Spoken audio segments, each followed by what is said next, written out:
Karen Carpenter, un ícono musical irreemplazable, dejó atrás no solo éxitos atemporales, sino también una vida privada profundamente problemática. Cuando su cuerpo fue encontrado en la cama a la edad de solo 32 años, tanto su familia como sus fans quedaron en shock. Desde su meteórico ascenso con los Carpenters hasta su matrimonio desafortunado y la incesante lucha contra una devastadora enfermedad mental, Karen soportó un dolor que pocos vieron. Sin embargo, detrás de esas suaves melodías se escondía una serie de enredos románticos con varios hombres famosos. ¿Quiénes fueron?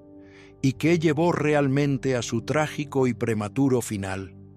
Mira hasta el final para descubrir la verdad completa, nunca antes contada. Y mientras tanto, suscríbete al canal para no perderte nuevas historias jamás contadas sobre las estrellas de Hollywood. Deja tu like y activa la campanita. Karen Carpenter nació el 2 de marzo de 1950 en New Haven, Connecticut, en lo que parecía ser una familia ordinaria, pero llena de tensión silenciosa y dolor oculto. Su padre trabajaba en impresión, hijo de misioneros que habían vivido en China, llevando consigo la disciplina y rigidez de una generación anterior. Su madre, Agnes Carpenter, era una típica ama de casa, orgullosa, controladora y particularmente sesgada hacia el hijo que consideraba el verdadero prodigio de la familia, Richard Carpenter. Desde joven, Karen aprendió lo que significaba vivir a la sombra de su hermano, la gran esperanza de la familia, como su madre a menudo lo llamaba. En su vecindario de New Haven, los dos hermanos jugaban afuera con los niños locales, riendo mientras el sonido agudo de las pelotas de béisbol golpeaba los guantes. Irónicamente, en esos juegos, donde la fuerza y la velocidad definían el valor de uno, la pequeña Karen a menudo era elegida antes que su hermano. A pesar de ser más pequeña y una niña, asombraba a todos con sus rápidos reflejos y su espíritu intrépido. Sin embargo, en la vida real, Karen casi siempre era elegida al final. Agnes no hacía ningún esfuerzo por ocultar su favoritismo. Se preocupaba por cada nota de Richard, cada logro, mientras que a Karen solo se le elogiaba por ser obediente o por ayudar a su hermano.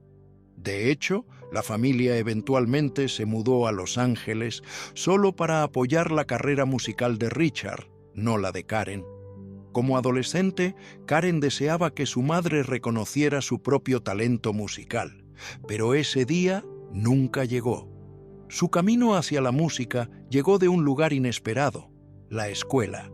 Un compañero llamado Frankie Chávez, el baterista de la banda escolar, despertó su curiosidad.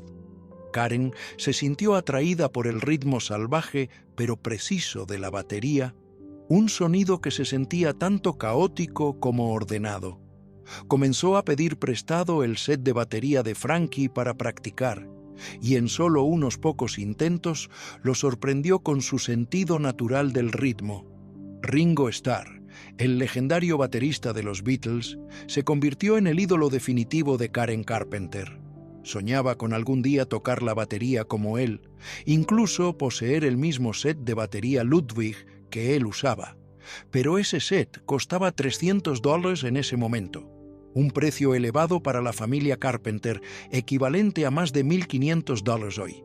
Karen suplicó a sus padres sin cesar, utilizando cada gramo de encanto y persuasión que tenía, hasta que algo milagroso sucedió. Dijeron que sí.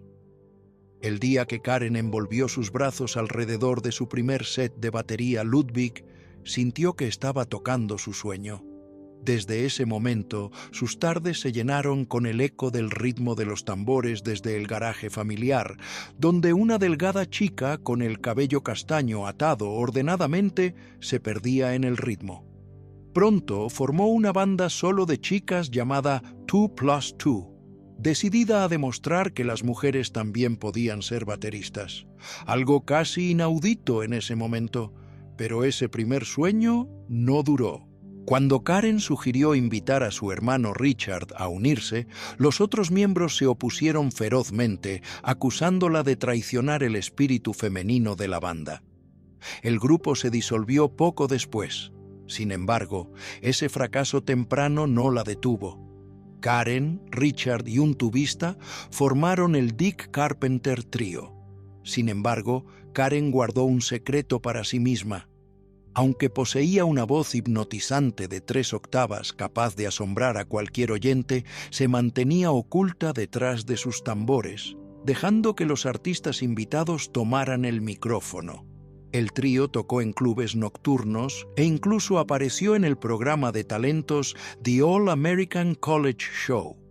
A los 16 años, la voz de Karen llamó la atención del productor Joe Osborne, quien se detuvo en seco para escuchar.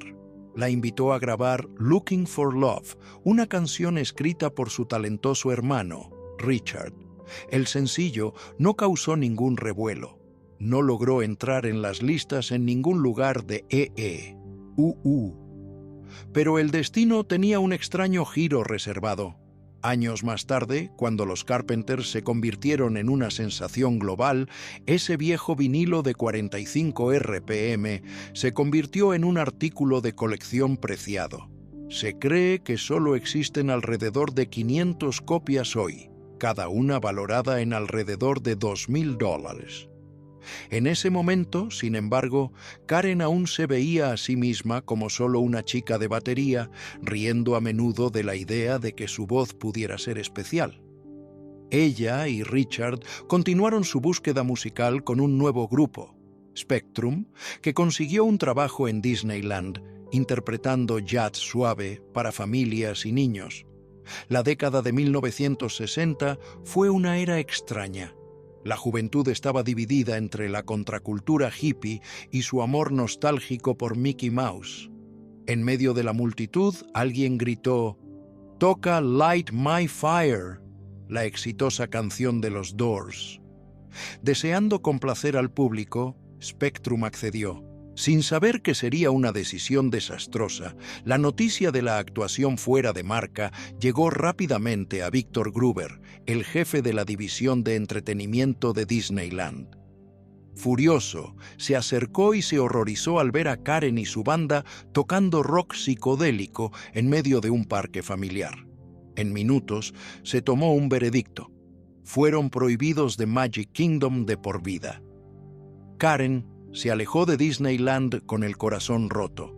Sin embargo, como el destino lo quiso, cuando una puerta se cerró, otra, mucho mayor, estaba a punto de abrirse. 3 años después, en 1969, la verdadera oportunidad finalmente llegó. Records firmó un contrato con los hermanos Carpenter, marcando un nuevo capítulo en su carrera. Su álbum debut, Ticket to Ride, fue lanzado, nombrado así por la famosa canción de los Beatles que versionaron. Karen, una fanática devota de la legendaria banda, se preocupaba de si sus ídolos aprobarían su versión suave y femenina. Para su asombro, Paul McCartney, el hombre que más admiraba, escuchó la pista y exclamó: «Ella tiene la mejor voz femenina del mundo». Ese elogio conmovió profundamente a Karen, pero la fama nunca llega sin un precio. Karen, que medía solo 5'4", se veía diminuta detrás del enorme set de batería que amaba tocar. En el escenario, el público veía las baquetas volar, pero ella era casi invisible. Richard, quien se encargaba de la composición y los arreglos, carecía del carisma para cautivar a la multitud. Se dieron cuenta de que para realmente conquistar al público, Karen tenía que dar un paso adelante para convertirse en el rostro y la voz de los Carpenters. No fue una decisión fácil. A Karen le encantaba tocar la batería. Era su refugio, un lugar donde podía esconderse de la mirada pública.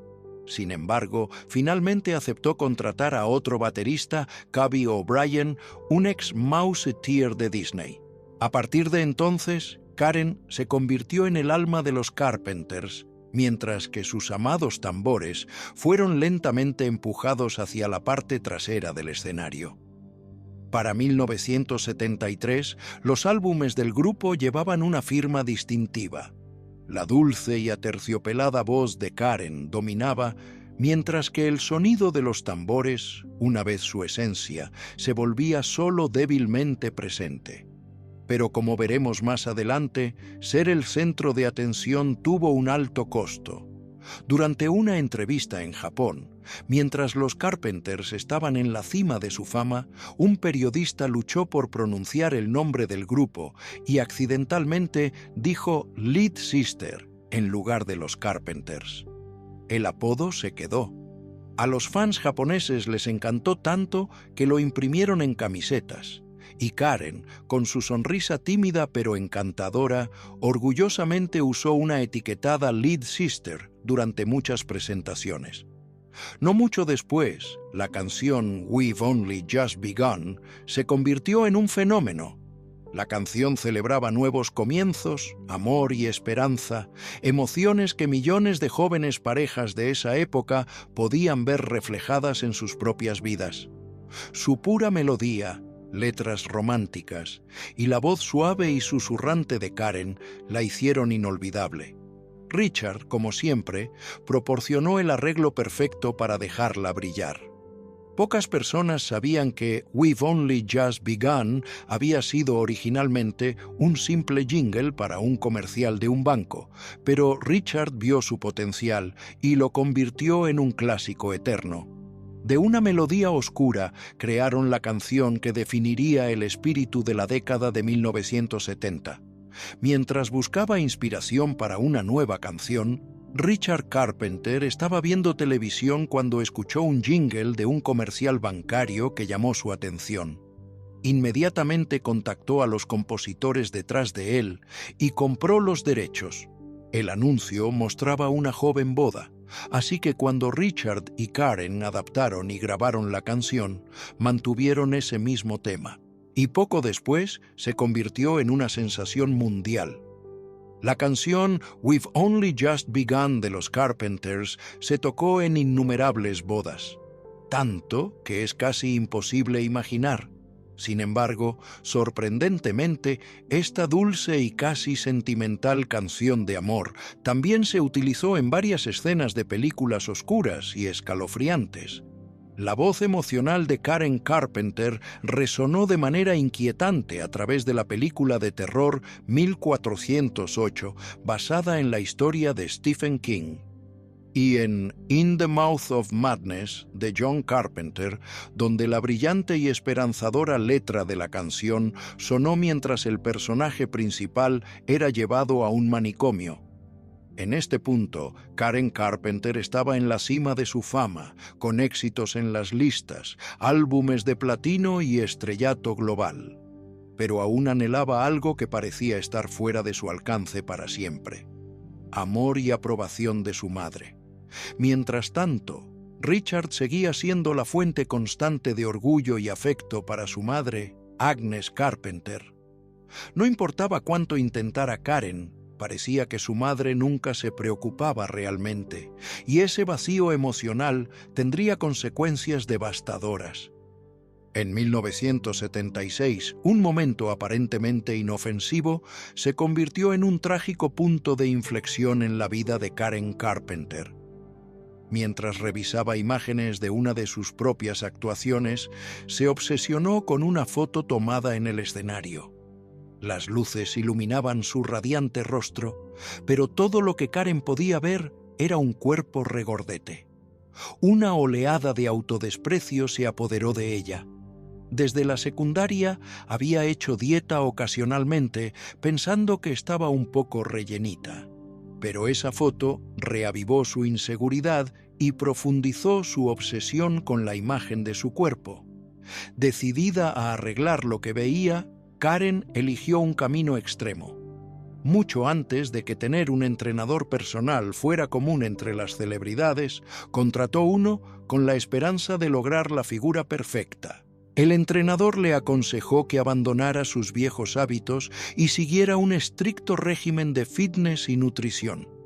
Karen siguió cada instrucción con total disciplina, creyendo que estaba haciendo lo correcto. Pero unos meses después, cuando se miró en el espejo, se sorprendió por el reflejo. Su cuerpo ahora era delgado y musculoso, lejos de la delicada figura femenina que siempre había deseado. La decepción y la inseguridad golpearon aún más fuerte. Inmediatamente dejó de entrenar y decidió crear su propia dieta perfecta. Karen comenzó a contar cada caloría, pesando cada porción, convirtiendo la comida en un cruel juego entre la lógica y el miedo. Durante las comidas con amigos, actuaba alegre y ofrecía a otros bocados de su comida. Una táctica astuta para reducir su propia ingesta sin levantar sospechas. Todos pensaban que simplemente estaba siendo generosa. Todos excepto su madre, Agnes Carpenter. Karen a menudo fingía comer su parte completa, pero pasaba porciones a otros en la mesa. Cuando Agnes notó el truco de su hija, intentó contrarrestarlo insistiendo en que Karen probara la comida de su madre después, solo para asegurarse de que estaba recibiendo suficiente nutrición. A pesar de sus esfuerzos por ayudar, nada parecía funcionar. La enfermedad ya había echado raíces y ninguna cantidad de amor o control podría detener su devastador curso. Cuando subió al escenario en 1975, la audiencia quedó atónita, no solo por su familiar voz cristalina, sino por su alarmantemente delgada figura. La efectividad de su dieta envió escalofríos por la columna de sus fans. Las cartas inundaron su buzón desde todas partes, suplicándole que se detuviera. Pero Karen solo sonrió débilmente y dijo que estaba un poco cansada. La presión sobre ella seguía aumentando desde direcciones que nunca había esperado. Los carpinteros, los hermanos Karen y Richard, habían sido alguna vez el símbolo de la América sana, amables, de apariencia limpia y dignos de confianza. El presidente Richard Nixon incluso los había elogiado como lo mejor de la joven América. Pero justo cuando el país fue sacudido por el escándalo de Watergate, la perfecta imagen de la familia Carpenter comenzó a agrietarse.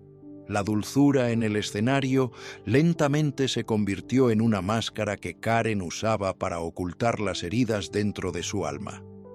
A los 26 años, Karen Carpenter era financieramente independiente, una estrella global adorada por millones.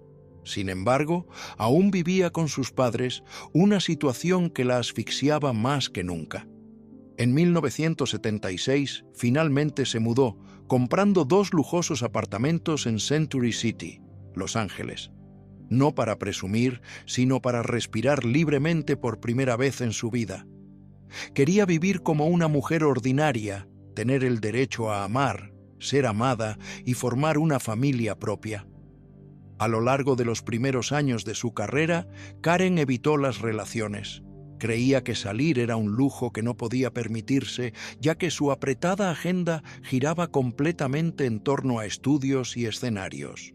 Pero a medida que se acercaba a los 30, un profundo vacío comenzó a crecer dentro de ella. Los aplausos después de cada concierto ya no eran suficientes para llenar la soledad en su corazón. Cuando Karen finalmente se abrió al amor, se lanzó como una tormenta.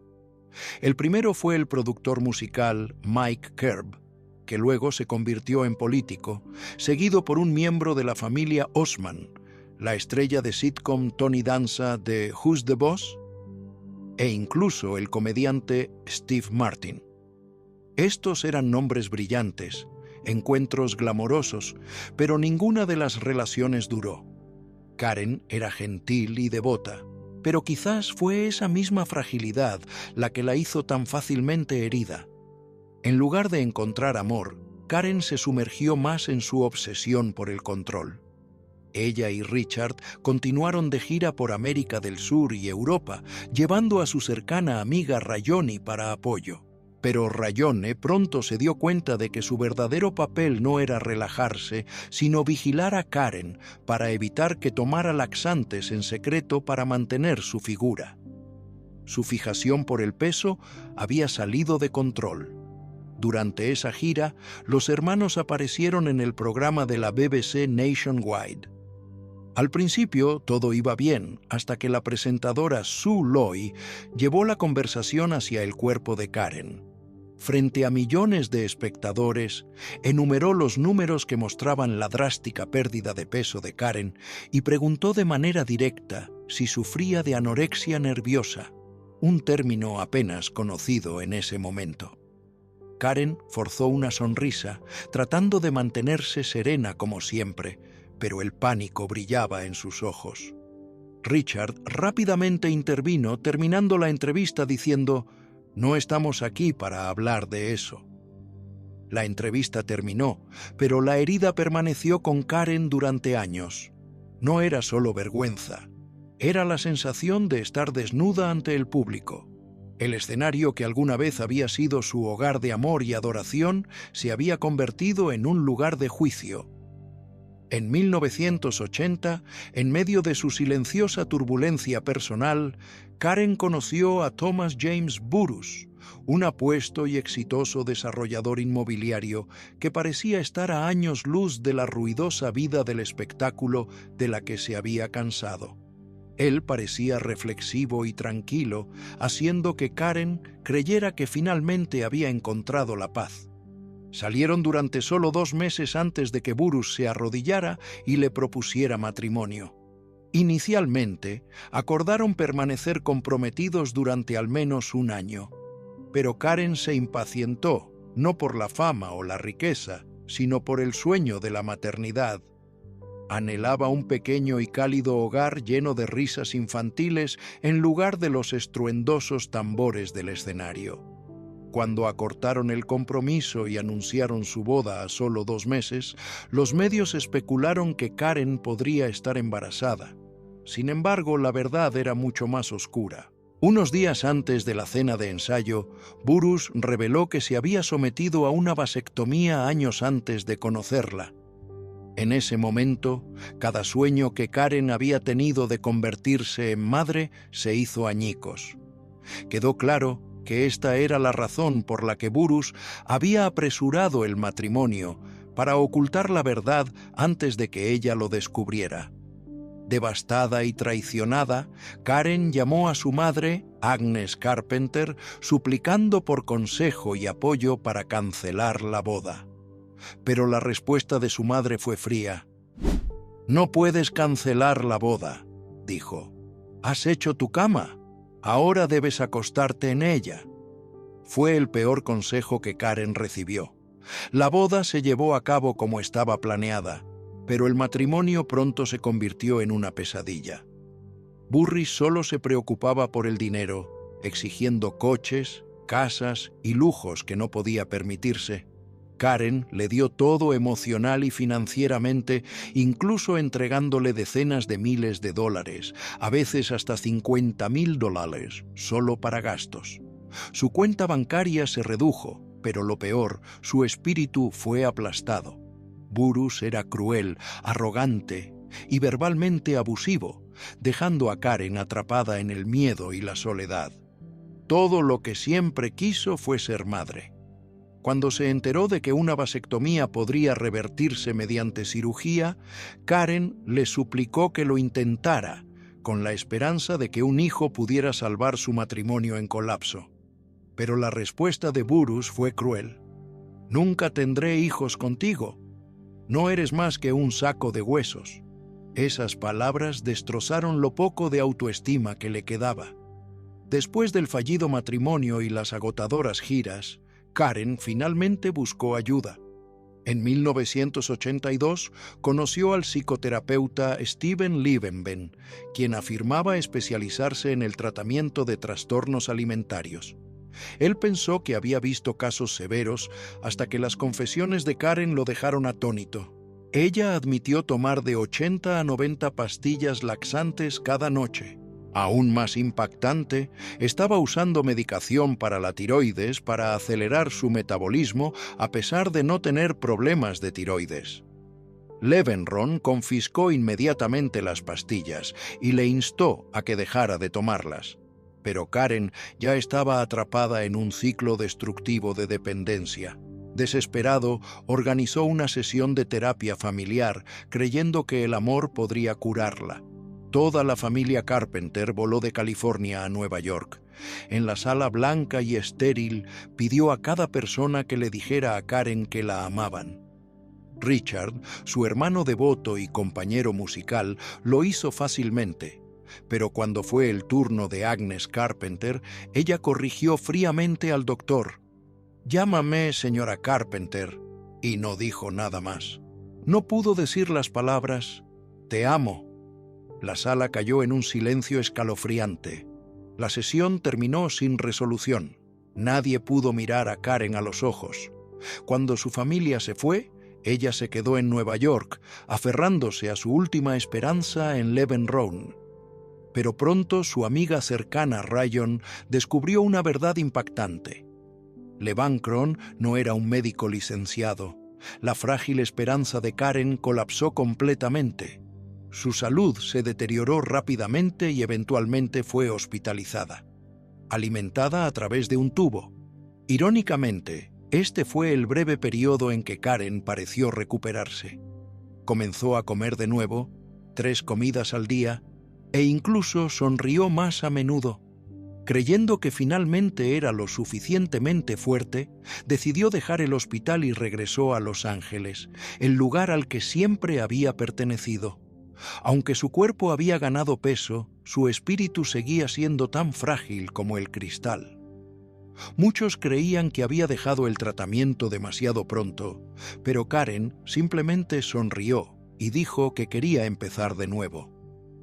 Cuando Karen Carpenter regresó a Los Ángeles, todos creían que estaba en el camino de la recuperación.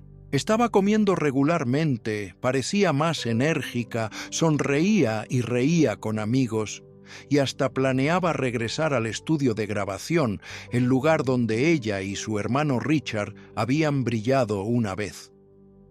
Quizás Karen misma creía que finalmente había escapado del agarre aterrador de la enfermedad que la había atormentado durante tantos años. Pero nadie podría haber sabido que esos débiles rayos de esperanza eran en realidad la última luz antes de la oscuridad del destino. En una mañana de febrero de 1983, Karen se despertó temprano en la casa donde había crecido. Bajó las escaleras, se preparó una taza de café, compartió una breve conversación con su madre y luego regresó a su habitación para prepararse para el día. Unas horas más tarde, Agnes Carpenter subió las escaleras y se encontró con una vista que ninguna madre debería ver jamás. Karen yacía inmóvil en el suelo de su antigua habitación, la misma habitación donde la chica que una vez cautivó al mundo, con su voz, ahora yacía en silencio para siempre. Al principio, la causa de la muerte era un misterio. Karen ya no parecía peligrosamente delgada, incluso parecía estar recuperándose. Pero la autopsia reveló una verdad desgarradora. Su corazón había sido fatalmente dañado por el abuso prolongado de jarabe de Ipac, un medicamento utilizado para inducir el vómito. Normalmente reservado para casos de envenenamiento de emergencia, Karen lo había convertido trágicamente en una herramienta de autodestrucción. Con el tiempo, el químico erosionó silenciosamente sus músculos cardíacos, reclamando finalmente su vida a los 32 años. La muerte de Karen Carpenter envió ondas de choque a través del mundo de la música. No solo era la mitad de los Carpenters, el dúo icónico que definió los años 70, sino que su fallecimiento también encendió una conversación mundial sobre la anorexia nerviosa, un trastorno mal entendido y a menudo desestimado. En su honor, su familia estableció la fundación conmemorativa Karen A. Carpenter para financiar investigaciones y crear conciencia para que otros no tuvieran que sufrir en silencio como ella lo hizo. Sin embargo, Karen dejó atrás más que tragedia. Dejó un legado. Su dulce, cálida y cristalina voz aún hace llorar a los oyentes cada vez que suena Close to You o Rainy Days and Mondays. Artistas como Madonna, Shania Twain y muchos otros la han citado como una profunda influencia. El nombre de Karen Carpenter permanece inmortalizado en el Paseo de la Fama de Hollywood, no solo como una estrella, sino como un símbolo de fragilidad, talento y el alto precio de la perfección. Años después, los tributos continuaron llegando.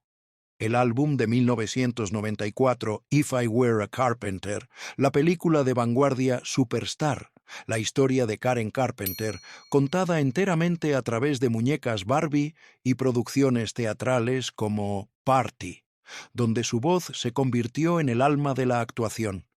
Quizás por eso, incluso después de todos estos años, cada vez que suena We've Only Just Begun, parece que Karen Carpenter nunca se fue realmente. Simplemente está cantando desde un lugar lejano, uno libre de dolor y hambre donde su corazón finalmente puede descansar.